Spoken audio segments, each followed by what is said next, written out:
Ah, on sent que les gens sont bien énervés sur les ZFE, hein. Donc même quand tu leur apportes donc des faits sur les autres pays, et cetera, donc j'ai déjà fait plein de vidéos donc en expliquant que la voiture électrique pour ceux en fait qui peuvent passer, ce n'est pas un problème et que les véhicules donc thermiques qui se vendent le mieux, bah, c'est les petits prix et voilà, des personnes en fait dans les réponses où ça ne va absolument pas. Pourquoi?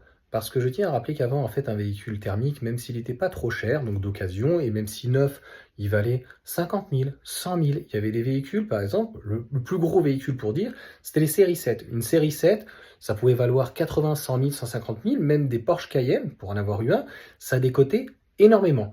Et même des petits 3008 qui étaient bien optionnés, 40, 50 000 euros, eh bien on pouvait les retrouver à pas cher. Moi j'ai vu tout à l'heure par exemple une 206 Plus, je l'ai vendue, elle était pratiquement neuve, 6 500 euros à l'époque, je crois que ça vaut ce prix-là, voire peut-être plus. On m'a dit, non mais je discutais avec un ami Valentin, il me dit, mais une Clio par exemple, je crois que c'est la 4 en RS, un Litis de 100 chevaux, on en trouvait aux alentours de 10, 15 000 euros. Ça valait neuf, 24 000 euros. Aujourd'hui, on n'en trouve pas en dessous de 20, 25 000 des propres. Ou alors après, il faut en dessous, mais tu as des véhicules éventuellement qui sont rincés. C'est ça la conséquence. C'est-à-dire que on a des personnes qui critiquent le marché du neuf en disant ouais, vous êtes des pigeons déjà. Sauf que tu es bien content en fait de récupérer des véhicules donc d'occasion, de première, deuxième, troisième main. Mais eux-mêmes font de la spéculation en se réjouissant en disant ah bah ouais, mais moi je suis super content parce que concrètement, je revends mon véhicule le même prix ou même plus cher. Ah non, c'est pas logique.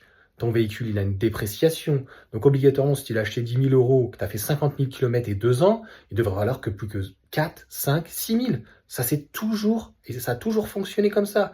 Donc, en fait, c'est très, très, très, très bizarre.